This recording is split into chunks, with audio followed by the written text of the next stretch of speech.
Shalom a todos, bem-vindos ao canal Ouça a Torá.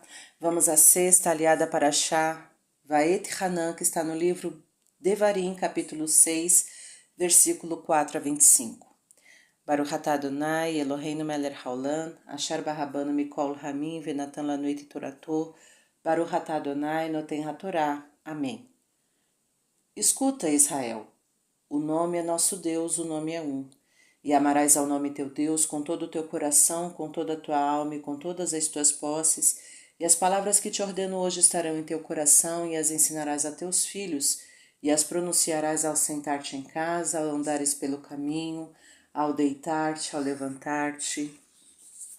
E as atarás como sinal em teu braço, e serão como ornamento entre teus olhos, e as escreverás nos umbrais das portas de tua casa e nos teus portões. E quando Deus te levar à terra que jurou a teus pais, Abraão, Isaque e Jacó, e te der cidades grandes e boas que não edificaste, casas cheias de boas coisas, as quais não cumulastes, e poços cavados que não cavaste, vinhas e oliveiras que não plantaste, e comeres e te fartares, cuida-te de não esqueceres do nome que te tirou da terra do Egito, das casas dos escravos. Ao nome teu Deus temerás, a ele servirás e pelo seu nome jurarás. Não seguireis outros deuses adorados pelos povos que vos rodearem, pois o nome é Deus zeloso no meio de vós, para que não cresça o furor dele contra ti e te faça perecer sobre a face da terra. Não testareis o nome vosso Deus como fizeste em Massá, e guardareis os preceitos divinos, seus testemunhos e os estatutos que ele ordenou, e farás o que é direito e bom aos olhos de Deus, para que seja bom para ti, e venhas e herdes a boa terra que ele jurou a teus pais, expulsando todos os teus inimigos de diante de ti.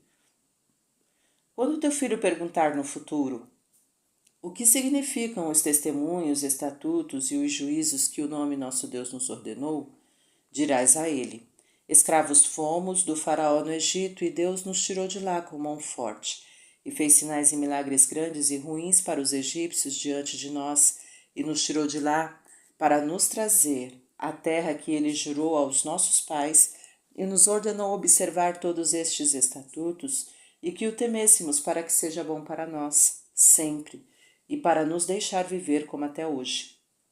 E teremos mérito se cuidarmos de cumprir esse mandamento diante de Deus, como ele nos ordenou. Amém. Baruch atah Adonai, Eloheinu melech haolam, asher natan lanu torato, torat emet, v'hayol lo natan betorreinu, Baruch atah Adonai noten hatorá. Amém. Deus é único e não foi criado. Não devemos considerar nada criado como Deus, pois isto é idolatria. Amar é um sentimento e, como tal, deve ser espontâneo. Como então se explica o mandamento de amá-lo? Ama-se alguém quando se conhece e percebe-se nele boas qualidades. Para amar a Deus, deve-se procurar conhecê-lo, percebendo sua presença na natureza, nos pequenos e grandes milagres que acontecem, nas coincidências, etc. E quanto mais se perceber o quanto é ele bom e perfeito, mais se haverá de amá-lo naturalmente. Amar com todo o coração simboliza não deixar espaço para amar outras divindades. Toda dedicação se dá a quem se ama, tal como agradar, querer estar perto, etc., deve-se dar a Deus. A alma simboliza o mundo espiritual. Ela nos foi dada por Deus e devemos procurar elevá-la, cumprindo as leis divinas. Devemos, se necessário, ser capazes de nos sacrificar por ele. Quantos mártires fez a Inquisição quando não conseguiu demover os judeus da ideia de crer no nome e cumprir suas tradições baseadas no Pentateuco? As posses simbolizam o mundo material. Tudo o que possuímos honestamente se deve a Deus, e os bens materiais nos são confiados com a condição de os empregarmos corretamente, isto é, fazendo beneficência, etc. O coração simboliza as emoções. Nossa vida está plena delas. Se nos deixarmos levar pelas emoções, não teremos uma conduta adulta, não saberemos enfrentar friamente as dificuldades. Ao colocarmos os ensinamentos divinos em nossos corações, estaremos vacinando-o contra atitudes tempestivas como estes ensinamentos nos ensinam a viver objetivamente. É obrigação dos pais ensinar e educar adequadamente os filhos que Deus lhes confiou, Não basta colocá-los em escolas nem contratar babás. Eles devem participar e, para tanto, devem conhecer e dar exemplo no cumprimento das leis divinas. Estar sentado em casa simboliza estar em segurança. Quando as pessoas se sentem seguras, nada lhes faltando materialmente, correm o risco de se esquecerem de Deus, de não se lembrarem de que tudo que elas têm provém dele. Daí a necessidade de se pronunciar os votos de crença nele sempre. Andar pelo caminho simboliza estar descoberto, sujeito a intempéries, acidentes, etc. Nessas ocasiões deve-se também recorrer a Deus. Deitar simboliza terminar algo. Ao terminar um trabalho com sucesso, devemos agradecer a Deus pela ajuda, explícita ou não, que Ele certamente nos proporcionou. Levantar simboliza iniciar algo. Quando formos iniciar uma atividade que não fere as leis de Deus, devemos pedir auxílio a Ele para que tenhamos sucesso na sua execução. O braço simboliza a ação. Atar as palavras divinas aos braços, como os judeus fazem ao usarem filactérios em suas orações matinais, indica que as leis divinas devem orientar toda e qualquer ação desenvolvida durante a vida. Entre os olhos simboliza o cérebro, o entendimento. Efetuar ações é importante, efetuá-las com entendimento é melhor ainda. Do mesmo modo que um ornamento melhora a aparência de onde é colocado, o entendimento melhora a execução das ações, mas não é essencial. Devemos agir mesmo sem entender o porquê. Basta ser a vontade de Deus. Os umbrais das portas simbolizam mudança de ambiente. Quando resolvemos mudar de casa ou de emprego, etc., devemos pedir para que Deus nos acompanhe e devemos servi-lo sempre da mesma maneira, não importa onde estivermos. Os portões separam a casa, que é propriedade particular, da rua, que é propriedade pública.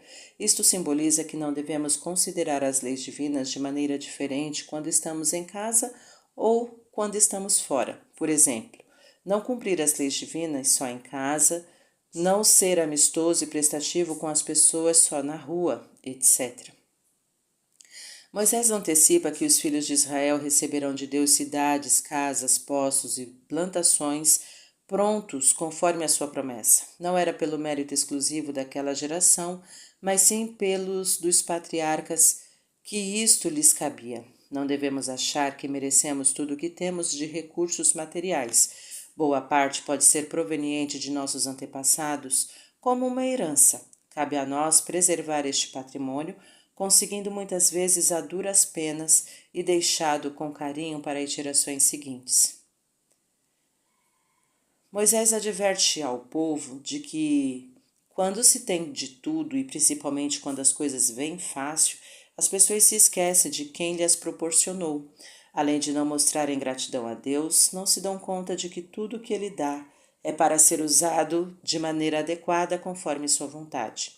Quem tem dinheiro e não dá parte aos pobres, ou quem tem comida e se recusa a compartilhá-la com famintos, ou quem tem carisma e se recusa a orientar seus seguidores no caminho certo, etc., está utilizando erradamente os recursos que possui.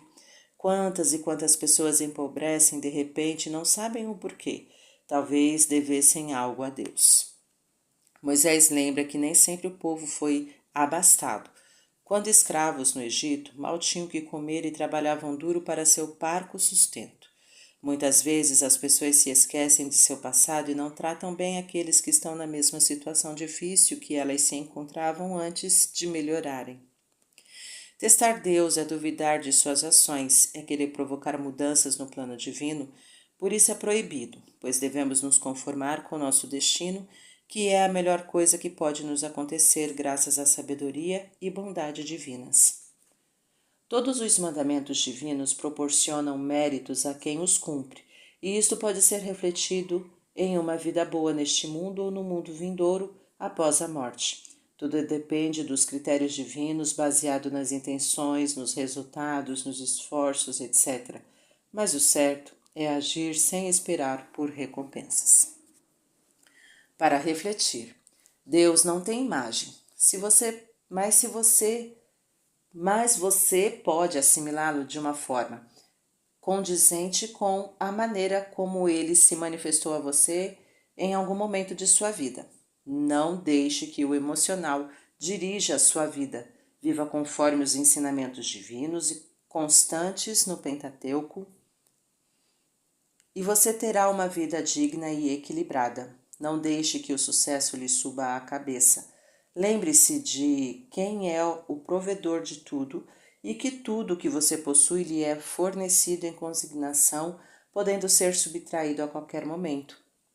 Lembre-se de que desta vida não se leva cheques, mas sim os recibos dos atos que fizemos.